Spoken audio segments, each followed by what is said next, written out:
Have you ever stopped and wondered what's really going on inside your computer? I mean, we type commands, we write code, but down in the silicon, it's a completely different world. Okay, let's dive into this. We're going to go under the hood and figure out what your computer is really thinking. So, let's start with something you might have seen before, a classic example from the C programming language. This little function, swap, it's supposed to do one simple thing. Take the values stored in two different spots in memory, we call them pointers, XP and YP, and just, trade them. For a human programmer, this makes perfect sense. It's totally straightforward. But here's the big question, right? Your processor, the actual brain of your computer, it doesn't speak C. It has no idea what swap or pointers even mean. It speaks this much more primitive, almost alien language. So how do we get for our simple, elegant command to something the machine can actually execute? Well, the very first step in this whole process is translation. Our human-readable code has to get converted into a set of instructions the processor can follow. And this bridge, the thing that connects our world to the machines, that's called assembly code. Now, this is where it gets really interesting. Look at this transformation. On the left, you've got one simple operation in C. On the right, that's its equivalent in assembly language. All of a sudden, we're looking at this totally strange syntax, move q, %rex, parentheses, rbx. This is our first real glimpse of the machine's true language. And yeah, it's a lot more specific and, let's be honest, it's pretty weird looking. So here's the crucial thing to understand. Assembly is basically a Rosetta Stone. It's the text-based, human-readable version of what the machine is doing. But the processor itself, it doesn't read text. It reads something called object code, which is just a raw series of bytes. For every one of those assembly instructions, there's a matching sequence of bytes, and that's what the hardware actually consumes. Okay, so now we have our instructions, but where does the actual work get done? To get that, we need to look at the two key places where a CPU stores and plays with data. First up, you've got memory. The best way to think about this is like a gigantic library or a massive warehouse. It's a huge, logically organized array of bytes where pretty much all of our program's data and its instructions are stored. It's enormous, but accessing it is, relatively speaking, pretty slow. And here's the total opposite of that. If memory is the giant warehouse, then registers are the CPU's personal workbench. It's this tiny set of named storage locations right inside the processor. They are ridiculously, unbelievably fast, and this is where all the immediate action, all the calculations, all the data manipulation actually happens. So really, the most fundamental job for any program is just moving data back and forth.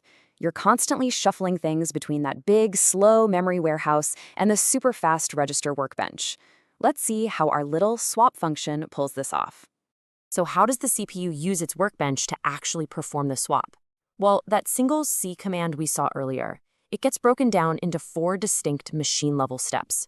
First, the CPU goes out to the memory warehouse, grabs the value from the first location, and brings it back to its workbench, into a register. Second, it does the same thing for the other location and puts that value into a different register. Now, with both values right there on the workbench, it can do the swap. Step 3, it takes the value from the second register and writes it back to the first spot in memory. And finally, step 4, it takes the value from the first register and writes it to the second spot in memory. That's it.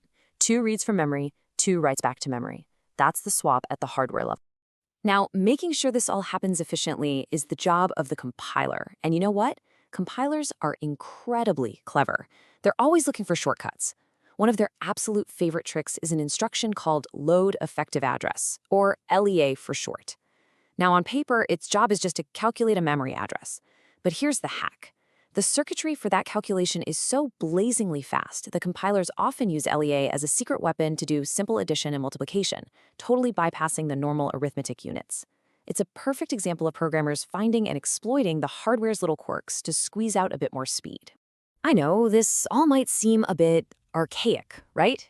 These quirky instructions, these registers. So why is this system, with roots that go back decades, still at the very heart of our most powerful computers today? Well, the answer is all about history. The architecture inside most of our laptops and desktops is called x86. It all started with the Intel 8086 chip, way back in 1978.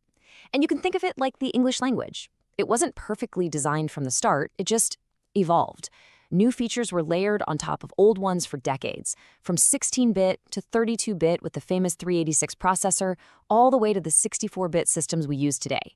It's quirky, it has a ton of legacy baggage, but its backward compatibility and just sheer market dominance made it stick around. But then, around 2004, this whole evolution hit a wall, and I mean a literal power wall. Processors were getting so fast that they were generating over 100 watts of heat.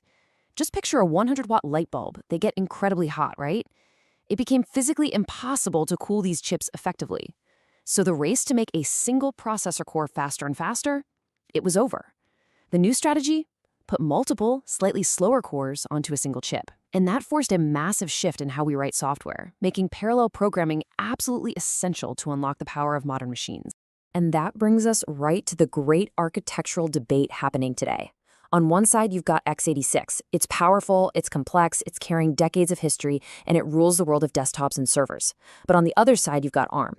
It's a leaner, more power-efficient design that started small but now completely dominates the mobile world inside our phones and our tablets.